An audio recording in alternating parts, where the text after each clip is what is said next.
হইলো। হুম।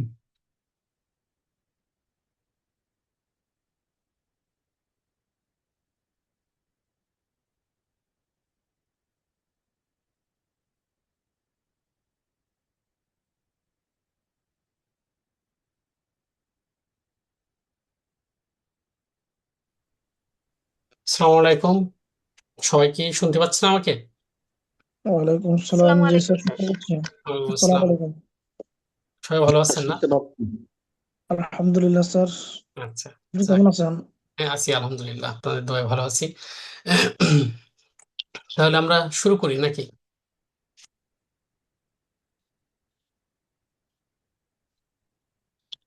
হুম।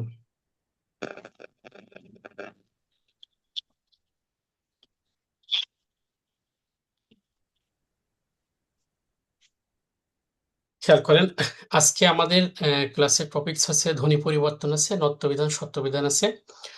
গ্রামেটিক্যালের ক্ষেত্রে ধ্বনি পরিবর্তনটা আসলে মুখস্থর কোনো পার্ট না। এটা একেবারেই বোঝার বিষয়। শুধু ক্লাসগুলো একটু আমরা খুব সুন্দরভাবে আছে দেখব এবং আছে যত্ন সহকারে শুনবো। যদি আমাদের ক্লাস কোনো রকম মিস হয়ে যায়, তাহলে যেন আমরা রেকর্ডিংটা, ভিডিও রেকর্ডিংটা একটু দেখি। দেখার পরে তারপরে হচ্ছে যে আমাদের প্রত্যেকটা সেশনের সাথে 50-60টা মতন এরকম প্রশ্ন থাকে, এই প্রশ্নগুলো আমরা একটু সলভ করার চেষ্টা করব। আচ্ছা, খেয়াল করেন, ধ্বনি পরিবর্তন, আসলে ধ্বনি পরিবর্তনটাকে আমরা গতদিন তো ধ্বনি বর্ণ সম্পর্কে বুঝিয়েছিলাম। ধ্বনি পরিবর্তনটা হচ্ছে যে ধ্বনির পরিবর্তন, আর এই ধ্বনির সাথে আমাদের যুক্ত হচ্ছে যে কি আমাদের উচ্চারণ। ঠিক আছে। ধ্বনি পরিবর্তনটা সাধারণত হয় উচ্চারণের তারতম্যতার জন্য এবং আপনার হচ্ছে আঞ্চলিকতার জন্য। উচ্চারণের তারতম্য মানে কি? উচ্চারণের পার্থক্যের জন্য। কিরকম ভাবে? আপনি দোকানে গিয়েছেন, আপনি বাজারে যেয়ে বলছেন যে 1 আঁটি শাকের দাম কত। আপনি কিন্তু শাক বলেছেন তালবস্যা গ, কিন্তু বইতে যখন লিখছেন তখন লেখা আছে তালবস্যা ক শাক। তার মানে এই যে কিঞ্চিত যে পরিবর্তনটা হচ্ছে, এটাই হচ্ছে ধ্বনির পরিবর্তন। এবং এই পরিবর্তনটা হচ্ছে কিসের জন্য? আঞ্চলিকতার জন্য। ও সরি, উচ্চারণের তারতম্যের জন্য। আঞ্চলিকতার ক্ষেত্রে কি হয় পরিবর্তন হয়? যেমন আপনি গেছেন হচ্ছে যে নোয়াখালী অঞ্চলে, যে ইজি বাইকের ভাড়া দিচ্ছেন যে 5 টাকা। তা বলছে হ্যাঁ মামা ঠিক আছে, হাঁসটিয়া ভাড়া। তো এখন খেয়াল করেন, আমাদের এই যে দক্ষিণবঙ্গের অঞ্চলের মানুষজন তারা মনে করবে যে হাঁস পাখির হাঁস আর টিয়া পাখির আছে, টিয়া পাখির টিয়া, এটা মনে করবে। কিন্তু সে ব্যক্তি কিন্তু ওই 5 টাকায় বুঝেছে। এটা হচ্ছে কি আঞ্চলিকতার পরিবর্তন। তাহলে খেয়াল করেন, ধ্বনি পরিবর্তন হয় প্রধানত আঞ্চলিকতার জন্য এবং উচ্চারণের তারতম্যতার জন্য। আমাদের এই ধ্বনি পরিবর্তনকে প্রধানত দুটো ভাগে ভাগ করা যায়। 1 নম্বরে হচ্ছে যে স্বরধ্বনির পরিবর্তন, আর 2 নম্বর হচ্ছে ব্যঞ্জন ধ্বনির পরিবর্তন। স্বরধ্বনির পরিবর্তন শুধুমাত্র স্বরের পরিবর্তন হবে, অর্থাৎ স্বরবর্ণের সংক্ষিপ্ত রূপকে কার বলে, এই কারের পরিবর্তন হবে। আর ব্যঞ্জন ধ্বনির পরিবর্তনে শুধুমাত্র বর্ণের পরিবর্তন হবে, ওখানে কোনো কার থাকবে না। তাহলে পরীক্ষার অপশন যখন আসবে, এ বি সি ডি যখন 4টা অপশন থাকবে, তখন আপনি দেখবেন যে এই পরিবর্তনটা অ্যাকচুয়াল হচ্ছে কোথায়। এই পরিবর্তনটা কি কারের কারের পরিবর্তন ঘটছে না বর্ণের পরিবর্তন হচ্ছে? তাহলে যদি বর্ণের পরিবর্তন হয়, তাহলে সঙ্গে সঙ্গে আপনি ব্যঞ্জন ধ্বনির যে পরিবর্তনে যেগুলো বিষয় আছে তার ভিতরে থেকে একটা উত্তর হবে। আর যদি কারের কারের পরিবর্তন হয়, তাহলে স্বরধ্বনির পরিবর্তনের ভিতরে যেগুলো আছে, তাহলে সেই স্বরধ্বনি বা বর্ণের পরিবর্তনে যেটা হচ্ছে সেই পরিবর্তনে আমরা খেয়াল করব। তার আগে আমরা একটা কিছু একটু দেখি। সেটা হচ্ছে যে দেখেন, আমরা যখন হচ্ছে যে ম্যাথমেটিক্সে কোনো কিছু করি, তখন আমরা এখানে লিখি 2 > 1, এটা আমরা বলি, অর্থাৎ 2 বড় 1 ছোট। কিন্তু যখন এই জিনিসটা আমরা বাংলায় ব্যবহার করব, তখন যদি আমরা এখানে লিখি ক, তারপর এই চিহ্ন দিয়ে লিখলাম আমরা কি খ। এটার মানে কি? এটার মানে হচ্ছে যে বাংলার ক্ষেত্রে এটাকে বলা হয় উৎপত্তি বা ব্যুৎপত্তি চিহ্ন। অর্থাৎ এই ক বর্ণ থেকে খ বর্ণের কি হয়েছে? উৎপত্তি হয়েছে। তাহলে আপনাদের জিস্ট মূল বা মাদার যে শব্দ, সেটা হচ্ছে যে আপনাদের গ্রেটার দেন যে জায়গায় থাকবে সেটা। তাহলে এই ক থেকে উৎপত্তি হয়েছে কার? ক্ষয়ের। বোঝা গেছে? আচ্ছা, এটাকে আমরা কখনোই ধরবো না যে গ্রেটার দেন কিংবা লেস দেন, বাট আমাদের এটাকে বলবো আমরা উৎপত্তি চিহ্ন। তাহলে ক থেকে উৎপত্তি হয়েছে কার? ক্ষয়ের। আচ্ছা, খেয়াল করেন তাহলে আমরা ফ্ল্যাশব্যাকে যদি যাইতে পারি তাহলে আমরা বলতে পারবো যে ধ্বনি পরিবর্তন হচ্ছে দুই ভাবে, একটা হচ্ছে স্বরধ্বনি পরিবর্তন আর একটা হচ্ছে ব্যঞ্জন ধ্বনির পরিবর্তন। ওকে, খেয়াল করেন স্বরধ্বনির পরিবর্তনে শুধু স্বরের পরিবর্তন ঘটবে। একদম প্রথমে লেখা আছে স্বরাগম, স্বর যোগ আগমন। আগমন মানে কি আসা, কি আসবে, স্বর আসবে। এই স্বরটা যদি শব্দের শুরুতে আসে তাকে বলবো আমরা আদি স্বরাগম, যদি মাঝখানে আসে তাহলে বলবো মধ্য স্বরাগম, আর যদি শেষে আসে তাকে বলবো অন্ত স্বরাগম। ঠিক আছে, দেখেন আদি স্বরাগম, শব্দের আদিতে বা শুরুতে নতুন স্বরের আগমন ঘটলে তাকে বলবো আদি স্বরাগম। এখানে একটু খেয়াল করে দেখেন, আমরা বলছি যে এখানে ইস্তাবল আস্তাবল। ঠিক আছে, এই ইস্তাবল থেকে আসছে আমাদের কি আস্তাবল। এখানে আমাদের মেন যে শব্দ সেটা হচ্ছে ইস্তাবল। দ্বন্দ্ব শয়তয় আকার বলা, দ্বন্দ্ব শয়তয় আকার বলা, এইটা আমাদের হচ্ছে যে চলে আসছে। ঠিক আছে, ওকে। কিন্তু এখানে খেয়াল করে দেখেন নতুন একটা বর্ণ যুক্ত হয়েছে, সেটা কি আ। এই আ ধ্বনির আগমনটা ঘটছে কোথায়, শব্দের শুরুতে। এই জন্য এটাকে বলছে আমরা আদি স্বরাগম। দেখেন স্ত্রী স্ত্রী দুটোই যখন আপনি উচ্চারণ করছেন, কোনটা ওয়াইফ আর কোনটা হচ্ছে যে আয়রন করা স্ত্রী, এটা কিন্তু আপনি বুঝতে পারছেন না, বা এর ব্যবহার বিধি না জানলে কেউ বুঝতে পারবে না উচ্চারণের ক্ষেত্রে। তাহলে দেখেন এই স্ত্রী শব্দটা, এটা হচ্ছে যে আমাদের মূল শব্দ, এখানেও আমাদের এই স্ত্রী শব্দটা আছে। ঠিক আছে, কিন্তু এখানে দেখেন নতুন করে যুক্ত হয়েছে কি, রস্বই। ঠিক আছে, এই রস্বইটা কোথায় যুক্ত হয়েছে, শব্দের শুরুতে যুক্ত হয়েছে, এই জন্য এটাকে আমরা কি বলবো, আদি স্বরাগম। স্টেশন, স্টেশন, ওকে। একইভাবে দেখেন এখান থেকে এভাবে স্টেশন, স্টেশন যেটা আছে উচ্চারণ সব ঠিক আছে, কিন্তু শব্দের শুরুতে এই রস্বই ধ্বনির আগমন ঘটছে বিধায় এটাকে আমরা বলছি আদি স্বরাগম। তাহলে আবারও বলছি, দেখেন স্বরাগমের কাজ হচ্ছে যে যুক্ত করা, আগমন ঘটবে। এই আগমনটা আদিতে হলে তাকে বলে আদি স্বরাগম, বা শুরুতে হলে বা তাকে বলে আদি স্বরাগম, মাঝখানে হলে বলে মধ্য স্বরাগম, শেষে হলে বলে অন্ত স্বরাগম। মধ্য স্বরাগম, মধ্য স্বরাগমের অপর নাম হচ্ছে বিপ্রকর্ষ বা স্বরভক্তি। এটা খুব ইম্পর্টেন্ট একটা প্রশ্ন। ঠিক আছে, আমরা আহ, যেগুলো আমাদের এখানে থাকবে না সেগুলো আমরা প্রশ্নে আমরা পাবো, এবং আলোচনা, হ্যাঁ কোনো আলোচনা আমরা হচ্ছে যে বলবো। আহ, ভাই তানভীর ভাই একটু মিউট করেন, হ্যাঁ। খেয়াল করেন মধ্য স্বরাগমের অপর নাম বিপ্রকর্ষ বা স্বরভক্তি। শব্দের মাঝে বা মধ্যে নতুন স্বরের আগমন ঘটবে। ঠিক আছে, মধ্য স্বরাগম। দেখেন এখানে লেখা আছে মুক্তা থেকে লেখা আছে কি, মুকুতা। এখন আমি মুক্তা বানান এখানে লিখছি ময়রস্য কয় তয় আকার। ঠিক আছে, খেয়াল করে দেখেন এখানে যদি আপনি এটাকে যদি ভাঙেন তাহলে ম যোগ আসছে কি রস্য, তারপরে আসছে কি ক, তারপরে আসছে কি ত, তারপরে আসছে কি আকার।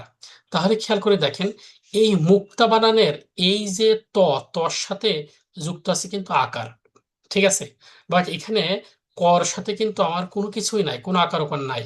আর মর সাথে আমার আছে কি কার, রস্যকার। ঠিক এখানে খেয়াল করে দেখেন যদি এটাকে আমরা বিশ্লেষণ করি, এটা কি কিভাবে মধ্য সরবরাহ করা যাচ্ছে, আমরা এখানে লিখলাম মুকুতা। দেখেন এখানে যে আমার ক, এখানে কর সাথে কোনো কার ছিল না, কিন্তু এখানে কর সাথে মাঝখানে নতুন একটা রস্যকার যুক্ত হয়েছে। কটা কোথায় আছে, মাঝে আছে। এই মাঝে যে স্বরের আগমন ঘটেছে বিধায় এটাকে বলছে আমরা মধ্য স্বরাগম। খুব ভালো করে খেয়াল করে দেখেন এই মধ্য স্বরাগম আর আপনার অপিনিহিতি, এই দুইটার ভিতরে কিন্তু অনেকের ভিতরে খুব ঝামেলা হয়। একটু পরেই যখন আপনি অপিনিহিতি করবেন তখন হঠাৎ করে মাঝখানে রস্য এবং রস্য চলে আসছে। অপিনিহিতির ক্ষেত্রে রস্য এবং রস্য বর্ণ হিসাবে মাঝখানে থাকবে, মধ্য স্বরগমের ক্ষেত্রে রস্য রস্য বর্ণ হিসাবে থাকবে না, আকার উকার হিসাবে থাকবে। হয় রস্যিকার থাকবে অথবা রস্যকার থাকবে। বুঝা গেছে? যেমন এখানে আমরা লিখছি কি, এখানে একটা আমরা শব্দ লিখলাম যে ফিল্ম। এই ফিল্ম শব্দটার ফর সাথে রস্যিকার আছে, লর সাথে কিন্তু কিছু নাই, ময়ূরের সাথে কিছু নাই। কিন্তু যখন আমরা এখানে লিখছি মধ্য স্বরগমে, তখন হয়ে গেল কি, তখন হয়ে যাচ্ছে যে ফি লিম।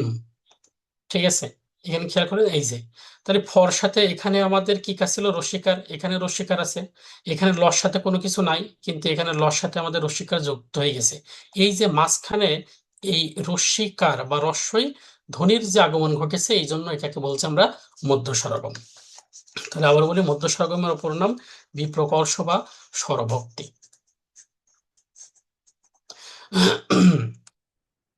খেয়াল করেন, এবার আসছে, দেখেন, মধ্যস্বরম এবং অপর নাম বিপ্রকর্ষ বা স্বরভক্তি। এটা আমারও কেন জানি মনে হচ্ছে আপনাদের ধ্বনি পরিবর্তন থেকে কোনো কোশ্চেন আসলে হয়তো এই কোশ্চেনটাই দিচ্ছে যে মধ্যস্বরগমের অপর নাম কি।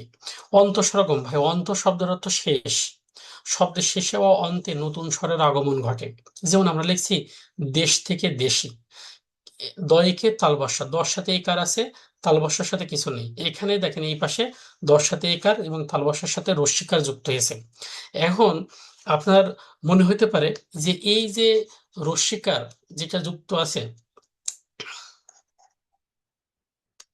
হুম, খেয়াল করেন এই যে রস্যিকার যেটা যুক্ত আছে আমার, এই দেশি শব্দটাকে ভাঙলে কি পাওয়া যাচ্ছে, দ যোগ আমরা কি পেলাম, একার, যোগ পেয়েছি আমরা কি তালবস্যা, যোগ রস্যই।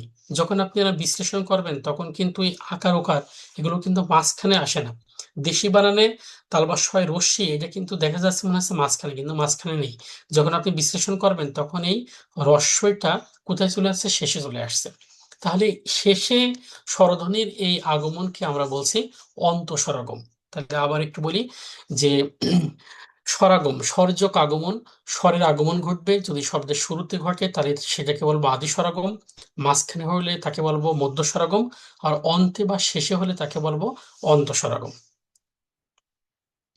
স্বরলোপ, স্বরাগমের সম্পূর্ণ বিপরীত হলো স্বরলোপ। কেন সম্পূর্ণ বিপরীত হয়েছে একটু খেয়াল করেন। দেখেন আমরা ওখানে লিখেছিলাম যে আহ আস্তা বোল থেকে আসছে ইস্তাম্বুল। দেখেন, এখন আপনাকে একটু আগে বলা হলো এই যে চিহ্ন, এই চিহ্নর ক্ষেত্রে বলা হয়েছে, দেখেন এই যে ইস্তাবল, এই ইস্তাবলটা ছিল আমাদের কি, এই পাশে যে যেটাকে আমরা গ্রেটার দেন বলছি আর কি, যে এই ইস্তাবলটা ছিল আমাদের মেন শব্দ। ইস্তাবল থেকে এখন আসছে কিসের, আস্তাবল। ঠিক আছে, তাহলে এখানে দন্ত শয়তয় বল, এখানে দন্ত শয়তয় বল, একই আছে, নতুন ভাবে যুক্ত হয়েছে কি, আ। এখন আমি কি করব, এখন আমি এই চিহ্নটাকে শুধু আমি পরিবর্তন করে দেব, দিয়ে এখন মেন শব্দ হয়ে গেছে আস্তাবল। চিহ্নটা পরিবর্তন করে মেন শব্দ হয়ে গেছে আস্তাবল। তাহলে দেখেন এখানে আস্তাবলের আ, দন্ত শয়তায় বল, এগুলো কি না, কোন দেওয়া? ঠিক আছে, হবে। তাহলে দেখেন এখানে হচ্ছে যে আ শব্দটা শব্দের শুরুতে আছে, এখানে আ থেকে এই পাশে কি আ কি বর্ণ কি হিসাবে আসতে পারছে, পারেনি। এই আ বর্ণটা এখান থেকে কি হয়ে গেছে, লোপ পেয়েছে, তার শব্দের শুরু থেকে যে লোপ পাচ্ছে, এই জন্য এটাকে বলছে আদি স্বরলোপ। এই জন্য আমরা শর্টকাট টেকনিকে কি বলতে পারি, বলতে পারি যে স্বরাগমের সম্পূর্ণ বিপরীত হচ্ছে যে কি, স্বরা স্বরাগমের সম্পূর্ণ বিপরীত হচ্ছে স্বরলোপ। খেয়াল করে দেখেন।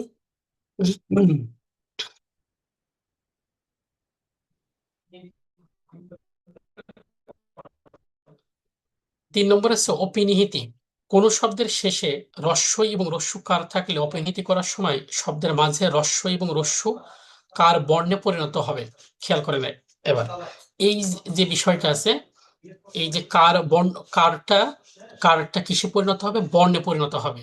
এখানে কি আছে, রস্য এবং রস্যু কার থাকলে, রস্য এবং রস্যু কার থাকলে এই যে রস্য এবং রস্যু কার, সেটা পরিবর্তন হবে কিসে, বর্ণে পরিণত হবে। এটা একটু আপনি খেয়াল করবেন।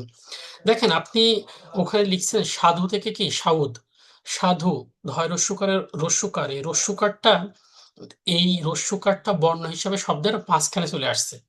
আজি থেকে চলে আসছে কি আইজ। এখানে ঠিক একইভাবে আমি যদি লিখি কালী, তাহলে শব্দের শেষে আছে কি রস্যিকার। এখন এখানে আমি লিখবো হচ্ছে কি কাইল। এখন এখানে দেখার সাথে সাথে অনেকে মনে করবে যে আচ্ছা এখানে তো কিছু ছিল না, তাহলে এই মাঝখান থেকে এখানে রস্যই মাঝখানে চলে আসছে, তার মানে এটা মধ্য স্বরগম না। আবারও বলছি, আপনি এটা আইনস্টাইনই চোখ দিয়ে ভালো করে দেখবেন যে কোনো শব্দের শেষে যদি রস্যিকার বা রস্যকার থাকে, তাহলে মাঝখানে যদি ওই রস্য এবং রস্যু বর্ণ হিসেবে আসে তাহলে সেটা অপিনিয়তি। ঠিক একইভাবে আমি যদি এখানে লিখি বধূ, বধূ থেকে আমি এখানে লিখবো কি বৌদ। কারণ কি এই শব্দের শেষে আমাদের রস্যুকার আছে, রস্যুকারটা শব্দের মাঝখানে বর্ণ হিসাবে আসবে। তাহলে আবারও বলি, অপিনীতি হচ্ছে শব্দের মাঝখানে হ্রস্ব এবং হ্রস্বর আগমনটাই হচ্ছে অপিনীতি। অপিনীতিটা কি, কোনো শব্দের শেষে হ্রস্বীকার বা হ্রস্বকার থাকলে শব্দের মাঝখানে বর্ণ হিসাবে হ্রস্ব আর হ্রস্বর আগমন ঘটবে। যদি আগমন ঘটে সেটাকেই বলবো আমরা কি, অপিনীতি।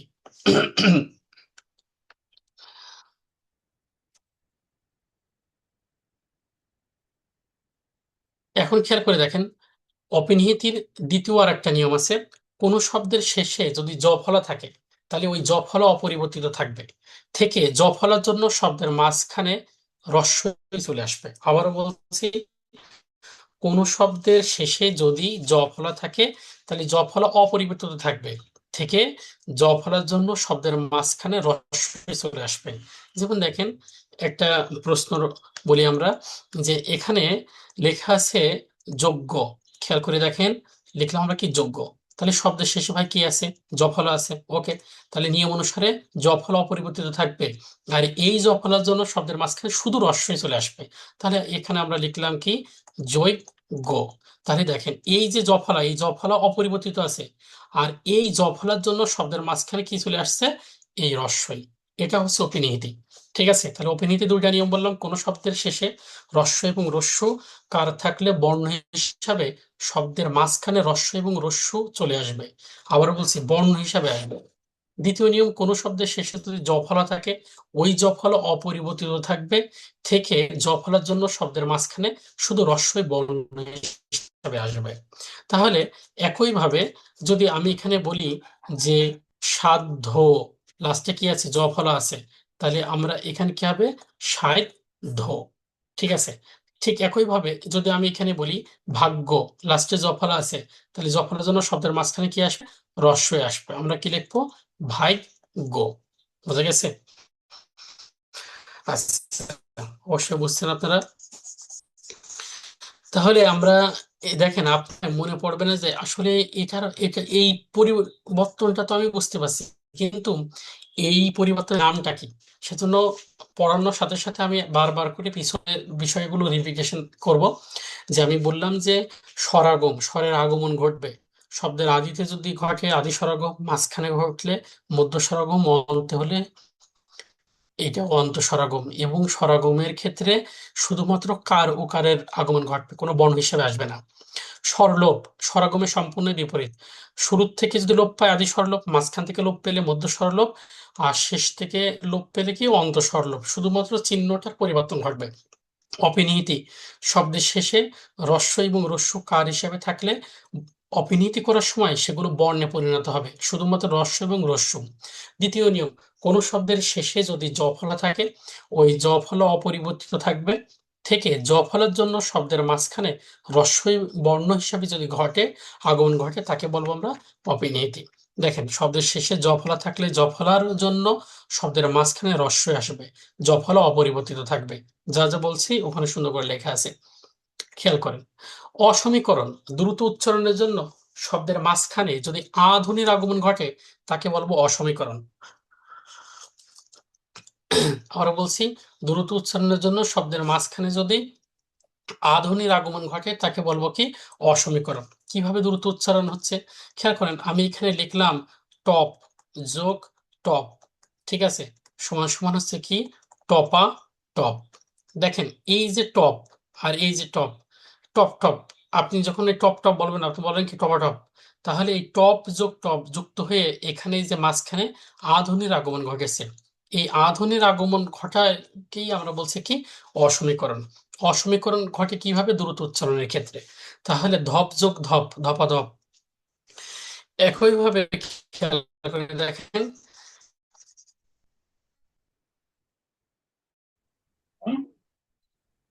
দপ যোগ দপ, তাহলে কি হবে, দপাকে আমরা বলবো হচ্ছে কি, অসমীকরণ। দেখেন, ধপ যোগ ধপ, ধপাধপ, টপ যোগ টপ, টপাটপ।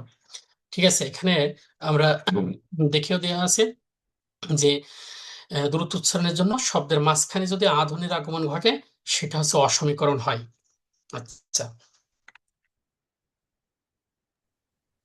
স্বরসঙ্গতি, খেয়াল করে দেখেন, স্বরসঙ্গতি হচ্ছে যে পূর্ববর্তী স্বরধ্বনির প্রভাবে পরের স্বরধ্বনির পরিবর্তন কিংবা পরের স্বরধ্বনির প্রভাবে প্রথম স্বরধ্বনির পরিবর্তন। ঠিক আছে, আমরা চারজন বন্ধু আছি। এক প্রথম বেঞ্চিতে দুইজন আছে, পাশাপাশি আর একটা বেঞ্চিতেও দুইজন আছে।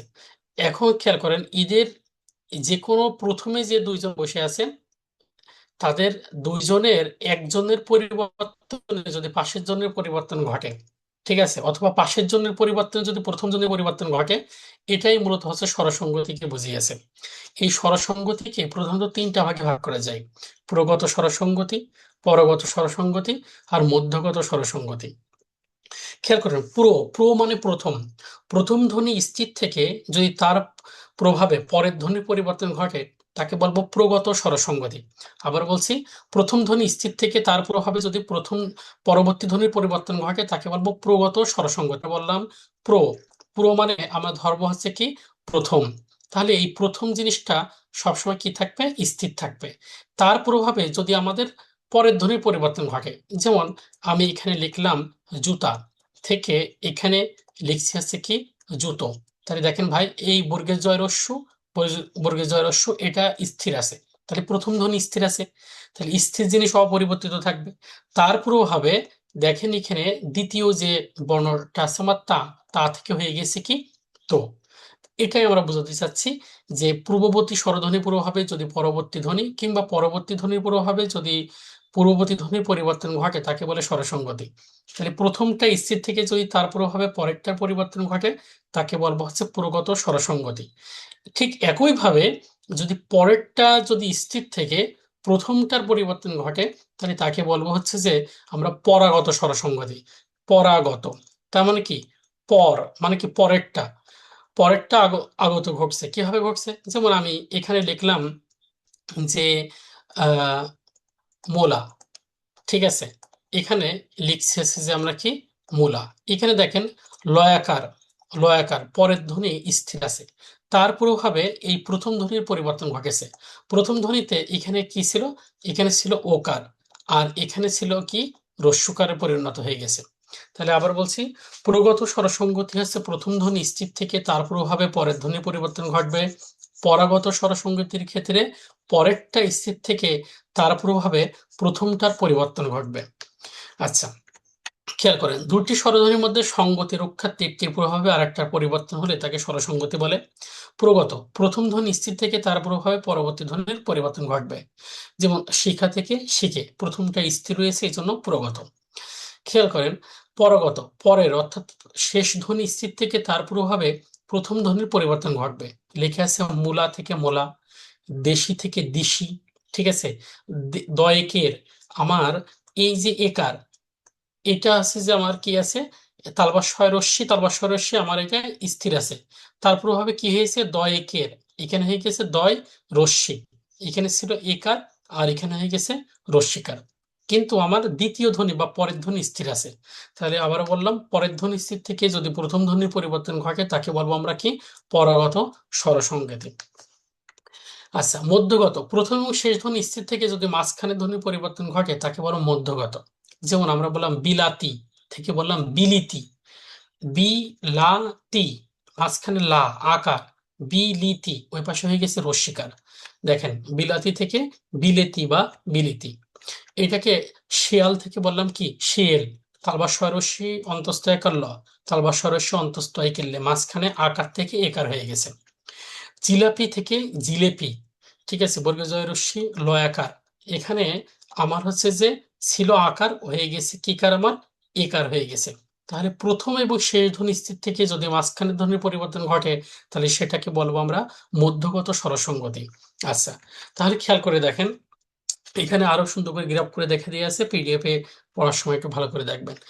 এই পড়ানোর ভিতরে আরেকটা কথা বলি ভাই, যেহেতু অনলাইনের ক্লাস, ঠিক আছে, যখন হচ্ছে যে ইউনিভার্সিটি পাঠ চুকিয়ে চাকরি বাকরির জন্য যখন হল ছেড়ে কোথাও থাকতাম আমরা একসাথে ফ্রেন্ড সার্কেল, তো দেখা যাচ্ছে যে আহ, এত কিছু মোবাইলে নিজের ছবির থেকে সিনারির ছবির থেকে স্ক্রিনশট প্রচুর প্রচুর নোট, ঠিক আছে, নোট ফাইল টাইল অতিরিক্ত। এমন এমন নোটস পাতি আছে যে খুব ইম্পর্টেন্ট কিন্তু কখনো দেখাই হয়নি। আপনার কাছে অনুরোধ থাকবে আপনারা ক্লাসগুলো টানবেন না, যদি জানেন স্কিপ করবেন সমস্যা নেই, কিন্তু আপনারা হচ্ছে যে এই লিসন মানে প্ল্যানের সাথে সাথে আপনারা যান, এগুলো প্র্যাকটিস করেন। ঠিক আছে, কারণ ওই চাকরি বাকরি পড়াশুনো আপনি ওই সারাদিন একই ধরনের পড়ার থেকে গতানুগতিক পড়ার থেকে বেরিয়ে আসতে হবে। আপনার মোবাইল স্ক্রিনশট দিয়ে আছে, মোবাইলে পিডিএফ আছে, সব আছে। আপনি লেপের ভিতরে গুটুমুটু হয়ে খাতা কলম নিয়ে বসেন, সমস্যা কি? আপনি যতটুক অন্য চাকরি করলে আপনি যতটুক সময় পাচ্ছেন তাই করেন। ঠিক আছে। আচ্ছা, খেয়াল করেন ব্যঞ্জন ধ্বনি পরিবর্তন। তাহলে ভাই আমরা স্বরধ্বনির পরিবর্তনে কি কি পেয়েছি? এক নম্বরে পেলাম হচ্ছে যে আমরা স্বরাগম। স্বরাগমের ভিতরে তিনটা ভাগ ছিল: মধ্য স্বরাগম, এই আদি স্বরাগম, মধ্য স্বরাগম, অন্ত স্বরাগম। স্বরাগমের সম্পূর্ণ বিপরীত হচ্ছে স্বরলোপ: আদি স্বরলোপ, মধ্য স্বরলোপ, অন্ত স্বরলোপ। ওকে। তারপরে আমরা পেলাম কি অপনিহিতি। অপনিহিতির কাজ কি? শব্দের মাঝখানে হ্রস্ব এবং হ্রস্ব বর্ণ হিসাবে চলে আসে। জ ফলা থাকলে জ ফলা অপরিবর্তিত থাকবে, থেকে ওই জ ফলার জন্য শব্দের মাঝখানে হ্রস্ব এর বর্ণ হিসাবে যদি আগমন ঘটে সেটা হচ্ছে অপিনিহিতি। তারপরে পেলাম অসমীকরণ: দ্রুত উচ্চারণের জন্য শব্দের মাঝখানে আ বর্ণের যদি আগমন ঘটে, আ ধ্বনির আগমন ঘটে, তাহলে সেটাকে বলবো আমরা অসমীকরণ। তারপরে স্বরসঙ্গতি: পূর্ববর্তী ধ্বনির পূর্বভাবে পরবর্তী ধ্বনির পরিবর্তন। এটাকে তিনটে ভাগে ভাগ করা গিয়েছে: পুরগত, পরগত আর মধ্যগত। ঠিক আছে। এবার খেয়াল করেন ব্যঞ্জন ধ্বনি পরিবর্তন। ব্যঞ্জন ধ্বনি পরিবর্তনে শুধুমাত্র আমাদের ব্যঞ্জন বর্ণের পরিবর্তন ঘটবে।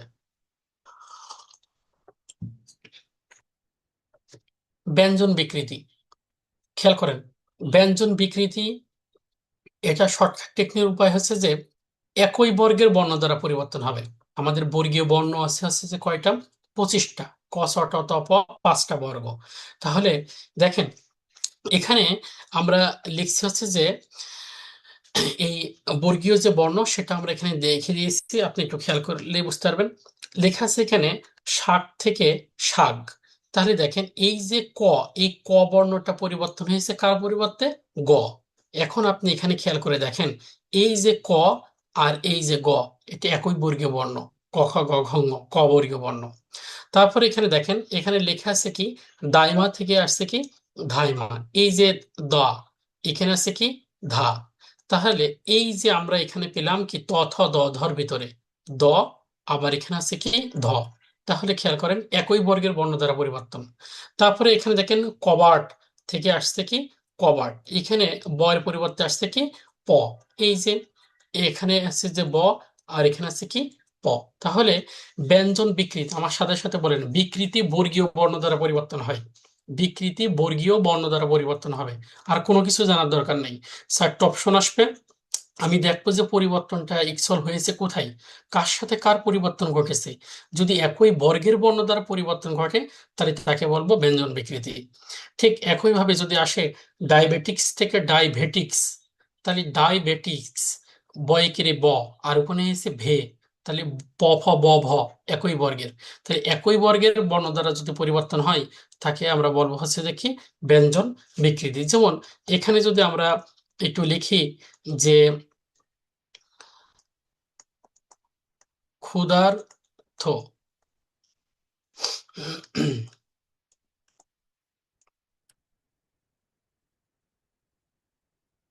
ক্ষুধার্থ থেকে আসছে হচ্ছে ক্ষুধার্ত। তাহলে দেখেন এখানে আমার পরিবর্তনটা হয়েছে কি দহর পরিবর্তে আসছে কি ধ আসছে। তাহলে ত থ দ ধ একই বর্গের, তাহলে একই বর্গের বর্ণ দ্বারা যদি পরিবর্তন ঘটে তাহলে তাকে সেটাকে আমরা কি বলবো? ব্যঞ্জন বিকৃতি। আচ্ছা। আর এখানে স্যার ক পার্ট আছে, ওর যখন যে ফ দেই তাহলে হবে কি? ও আচ্ছা আচ্ছা, কি কি বললেন আপনি এখানে? হ্যাঁ বলেন একবার ভাই। যেমন এখানে ক পার্ট লেখা আছে, ওই যে যদি ফ দেই, এখানে ফা ট দেই, ক ওই ফাট। ও ও কবাট, কবাট থেকে কপাট আসলে এই যে ধ্বনি পরিবর্তন যে বিষয়টা, এটা তো মূলত একটু কাছাকাছি বিষয়গুলো হবে। ঠিক আছে। আপনার হচ্ছে যে দেখেন একটু বলি যে এই যে আমরা বাজারে যে আমরা বললাম যে আমাকে এক আঁটি শাক দেন। ঠিক আছে। এই শাক, এখন আপনি যদি বলেন বাজারে যে আমার এক আঁটি শাক দেন, আমরা তো ঘ বলি না, আমরা একটু কিঞ্চিত পরিবর্তন করি। কর পরিবর্তে আমরা হয় খ বলি শাক, অথবা বলি কি শাক। ঠিক আছে। এটা আমরা বলি। এখন যদি এই ধরনের আসে হবে কিনা পরিবর্তন, ঠিক আছে, যে পরিবর্তন হবে কিনা, এটা হচ্ছে যে উম, পরিবর্তন তো হচ্ছে, কিন্তু যদি অপশনের সাথে সামঞ্জস্য রেখে যদি উত্তর চাওয়া হয় তাহলে এটাই উত্তর হবে, কোনো সমস্যা নেই, একই বর্গের বর্ণ দ্বারা পরিবর্তন হবে।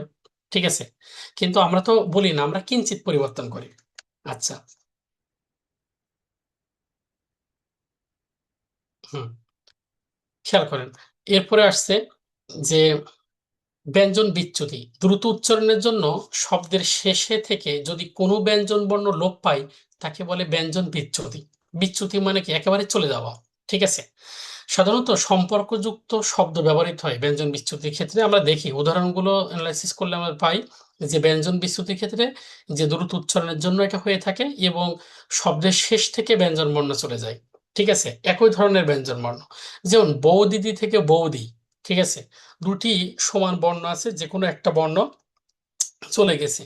তারপরে ছোট দাদা থেকে আসছে কি ছোটদা, এই দুইটা দাদা থেকে একটা দাতে পরিণত হয়ে গেছে, বড় দাদা থেকে বড়দা। তাহলে এটা আমাদের মনে রাখার টেকনিক হচ্ছে সাধারণত সম্পর্কযুক্ত শব্দের ক্ষেত্রে ব্যবহৃত হয় এবং শব্দের শেষে থাকে এবং দুটি সমান বর্ণ থাকে, দুটি সমান বর্ণের যে কোনো একটা বর্ণের পরিবর্তন ঘটে।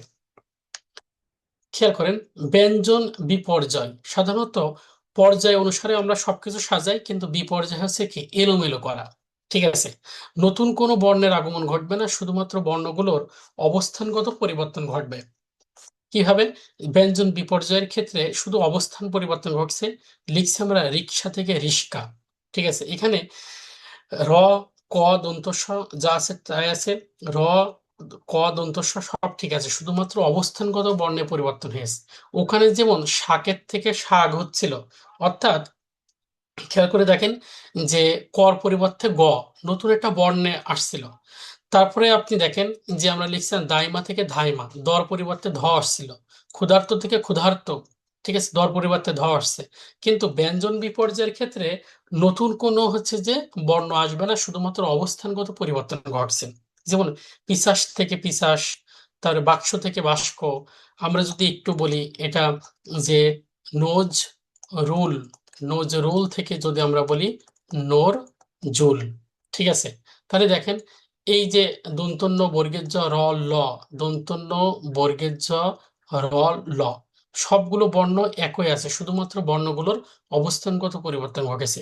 যদি অবস্থানগত পরিবর্তন ঘটে তাহলে সেটাকে বলবো আমরা ব্যঞ্জন বিপর্যয়।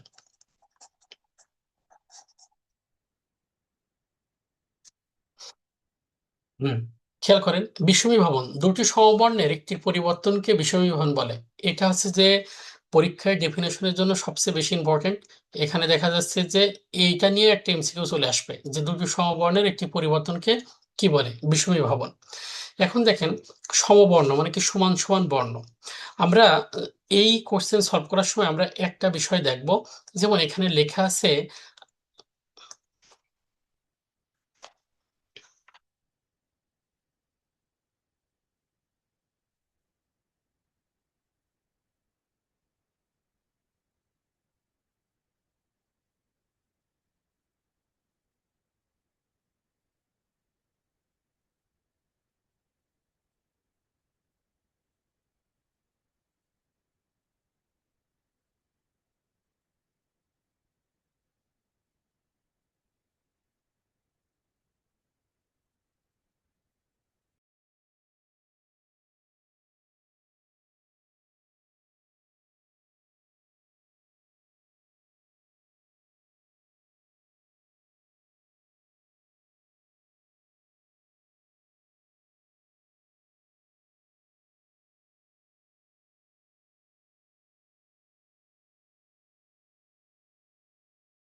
সরি, তাহলে দেখেন দুটি সমবর্ণের একটি পরিবর্তনকে বলছে আমরা বিষমী ভবন।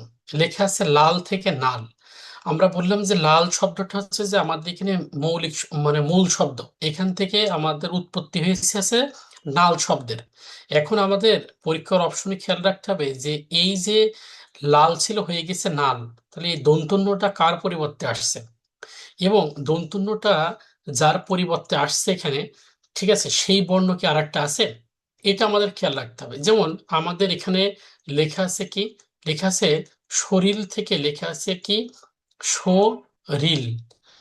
এখন দেখেন এটা ছিল আমার হচ্ছে যে মূল শব্দ, এখান থেকে উৎপত্তি হচ্ছে কি শরীর, ল। এখন দেখেন এই লটা কার পরিবর্তে আসছে? যার পরিবর্তে আসছে ওই বর্ণটি কি ওখানে আর একটা আছে কিনা। ঠিক আছে, লটা যার পরিবর্তে আসছে সেই, যার পরিবর্তে আসছে ওই বর্ণটা আর একটা আছে কিনা। লটা আসছে র এর পরিবর্তে, তাহলে হ্যাঁ এখানে আর একটা র আছে। এই জন্য আমরা বলছি দুটি সমবর্ণের একটি পরিবর্তনকে কি বলে, বিষয়ী ভবন। এরা যে পাশাপাশি থাকতে হবে এমন কোনো কথা নেই। এখানে দেখেন লাঙল শব্দের আসছে কি নাঙল।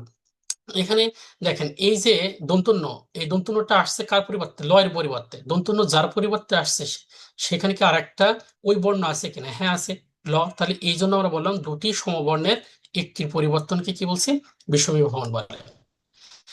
তাহলে আবার একটু খেয়াল করে দেখেন ব্যঞ্জন বিকৃতি, বিকৃতি একই বর্গের বর্ণ দ্বারা সাধারণত পরিবর্তন হয়। আমরা সাধারণত পরীক্ষার ক্ষেত্রে যত কোশ্চেন আমরা দেখি যে ম্যাক্সিমাম ক্ষেত্রে দুটি সমবর্ণের দুটি হচ্ছে যে সরি, যে একই বর্গের বর্ণ দ্বারা পরিবর্তন ঘটে ব্যঞ্জন বিকৃতির ক্ষেত্রে। আচ্ছা, ব্যঞ্জন বিপর্যয়ের ক্ষেত্রে নতুন কোনো বর্ণ আসবেও না যাবেও না, শুধুমাত্র বর্ণগুলোর অবস্থানগত পরিবর্তন ঘটে। ব্যঞ্জন বিচ্যুতির ক্ষেত্রে দুটি সমবর্ণ দ্রুত উচ্চারণের সময় শব্দের শেষ থেকে যখন চলে যায় তখন তাকে আমরা বলছি ব্যঞ্জন বিচ্যুতি। বিষমী ভবন আছে দুটি সমবর্ণের একটির পরিবর্তনকে বলছি আমরা কি, বিষমী ভবন। অবিশ্রুতি, সাধু থেকে চলিত এবং চলিত থেকে সাধুর পরিবর্তনই হলো অবিশ্রুতি। আপনি শুনিয়া থেকে শুনিয়া, বা বলিয়া থেকে বলে, বা জানিয়া থেকে জেনে, তাহলে সাধু চলিতের পরিবর্তনটা হচ্ছে অবিশ্রুতি, এটা মাথায় রাখলেই হবে। আচ্ছা, এবার বলছে অন্তর্হতি, কোন শব্দের মাঝখান থেকে হঠাৎ কোনো ব্যঞ্জন যদি হারিয়ে যায় তাহলে সেটাকে বলছি আমরা কি, অন্তর্হতি। যেমন ফলাহার থেকে আছে যে কি ফলার, এখানে অয়াকার মাঝখান থেকে চলে গেছে। ফাল্গুন থেকে আসছে কি ফাগুন, মাঝখান থেকে গয়রস্যু ছিল এখানে, এটা ঠিক আছে, ল বর্ণ উঠে গেছে। তাহলে অন্তর্হতি হচ্ছে যে শব্দের মাঝখান থেকে কোনো ব্যঞ্জন হঠাৎ করে নাই হয়ে যাবে। তিনজন ফ্রেন্ড আছেন, মাঝখান থেকে একজন নাই, চলে গেছে। ঠিক আছে। আচ্ছা, এবার বললাম সমীভবন। এই সমীভবনটাও স্বরসঙ্গতির মতো প্রগত পরাগত সমীভবন আছে। প্রগত সমীভবনটা কি একটু খেয়াল করে দেখেন। এখন আমরা প্রগত সমীভবন একটু আগে বললাম, প্র মানে প্রথম, প্রথম ধ্বনি স্থির থেকে তার প্রভাবে যদি পরের ধ্বনির পরিবর্তন ঘটে তাহলে সেটা প্রগত সমীভবন। এই প্রগত সমীভবনের শর্টকাট টেকনিক হচ্ছে আমরা বললাম যে ব্যঞ্জন বর্ণের সংক্ষিপ্ত রূপকে ফলা বলে। তা ফলা হচ্ছে কয়টা, ছয়টা। যেই বর্ণের সাথে ফলা যুক্ত থাকবে সেটা দ্বিত্ব উচ্চারিত হবে। যেমন আমি এখানে লিখলাম পদ্ম, এই মো ফলাটা কার সাথে আছে, দর সাথে আছে। তাহলে প্রথম প বর্ণ স্থির থাকবে, তাহলে প দয় দয়, অথবা কোনো কোনো বইতে লেখা আছে প দ দ। ঠিক আছে, এরকম। তাহলে আবারও বললাম প্রগত সমীবহনের ক্ষেত্রে যার সাথে ফলা যুক্ত থাকবে সেটাই শুধু দ্বিত্ব উচ্চারিত হবে। যেমন আমরা এখানে লিখলাম চক্র, তাহলে এখানে কর সাথে কি আছে, র ফলা আছে, তাহলে এখানে লিখবো কি চক্ক। ঠিক আছে।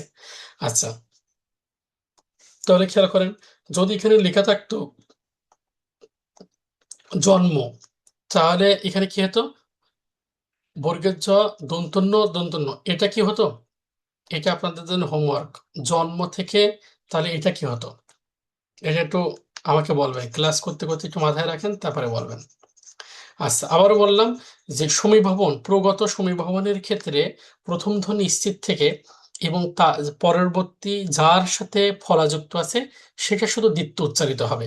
কি হবে দেখেন, প্রগত সমীভবন শব্দের প্রথমের ব্যঞ্জন স্থির থাকবে এবং শেষ যে ব্যঞ্জনের সাথে ফলাযুক্ত থাকবে সেটা হচ্ছে দ্বিত্ব হবে। পক্ক, কর সাথে কি আছে, ব ফলা আছে। পদ্য, দর সাথে জ ফলা আছে। চক্র, আহ, কর সাথে আছে কি ফল আছে, র ফল আছে। তাহলে যার সাথে ফলা যুক্ত আছে সেটা দ্বিত্ব উচ্চারিত হবে প্রগত সমীভবনের ক্ষেত্রে। খেয়াল করেন পরগত, পরগত সমীভবনে সন্ধির নিয়মে পরিবর্তন ঘটবে। আর একটা হচ্ছে যে আপনারা শব্দ মনে হয় পড়েছেন, যদিও আমাদের এখানে শব্দের ক্লাস এখনো হয়নি। তো এই শব্দের ক্ষেত্রে আমরা একটা শব্দ হচ্ছে অর্ধ তৎসম শব্দ। যে বাংলা ভাষায় অদ্য তৎসম শব্দের ব্যবহার আছে, কিন্তু এটা ভাষাগত দিক থেকে, ব্যাকরণের দিক থেকে বা বানানগত দিক থেকে ভুল। যেমন আমরা যখন বঙ্কিমচন্দ্র চট্টোপাধ্যায় কিংবা শরৎচন্দ্র চট্টোপাধ্যায়ের কোনো উপন্যাস পড়ি, এই ওখানে লেখা থাকে, হয়তো দেখা যাচ্ছে যে বাবু মশাই আপনাকে একটু পেন নাম করতে আসলাম, কর্তা মশাই আপনি কি বাড়িতে আছেন। এই যে প্রণাম থেকে পেন নাম, ঠিক আছে, তারপরে আছে কর্তা থেকে কি কর্তা। এই যে পরিবর্তন, এই পরিবর্তনগুলো হচ্ছে পরগত সমীভবনের ভিতরে যাবে। সাধারণত পরগত সমীভবনে আমরা সন্ধির নিয়মেই পরিবর্তনটা বেশি দেখি। উন্মুখ, উদ্যোগ মুখ, উন্মুখ, তদ্ধিত তজ্জক হিত তদ্ধিত, তজ্জন্য তজ্জক জন্য। তাহলে একটু খেয়াল রাখতে হবে যে এখন পরীক্ষার এমন স্মার্ট ওয়েতে প্রশ্ন করে যে আপনাকে শুধু এই শব্দ দিয়ে দিচ্ছে, আপনাকে এই অংশটা দেখাচ্ছে না। এই অংশটা দেখলে তো আপনার মনে পড়ে যাবে যে এটা সন্ধির নিয়মে পরিবর্তন হয়েছে, তার মানে এটা পরগত। তার মানে এটাও আপনাকে মাথায় রাখতে হবে যে সন্ধির নিয়মে যদি পরিবর্তন ঘটে, সেটা হচ্ছে যে পরগত সমীভবন। এবং আর একটা এক্সট্রা বললাম কি, এক্সট্রা বললাম যে যদি তৎসম অর্ধ তৎসম থেকে তৎসম শব্দ বা তৎসম থেকে অর্ধ তৎসম শব্দের পরিবর্তনটা যদি হয়, তাহলে সেটা হচ্ছে যে পরগত সমীভবন হবে।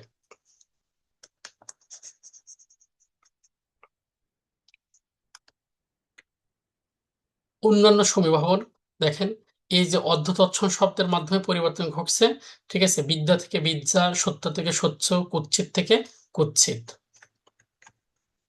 ফিনায়ন, এইটা ঢাকা ইউনিভার্সিটির একটা প্রশ্ন, দেখলাম বিগত সালের একটা প্রশ্ন, যে ফিনায়ন সাধারণত আমরা নবম দশম শ্রেণীর টেক্সট বইতে মুনিশ চৌধুরী স্যারের আমরা বইটা একটু ফলো করি।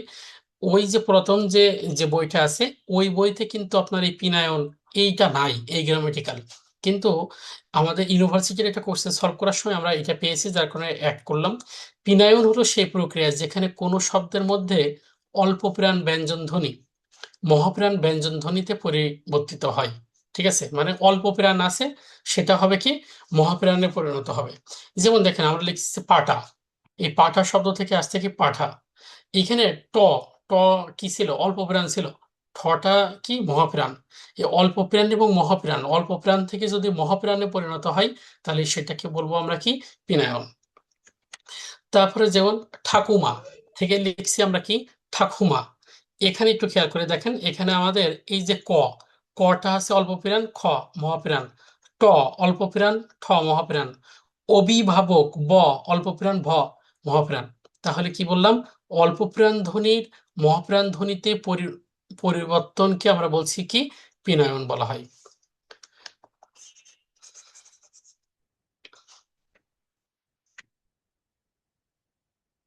ক্ষীণায়ন, ক্ষীণ অর্থাৎ শব্দের মধ্যস্থিত যে মহাপ্রাণ ধ্বনি যদি অল্প প্রাণ ধ্বনিতে পরিবর্তন হয়, মানে তার সম্পূর্ণ উল্টো।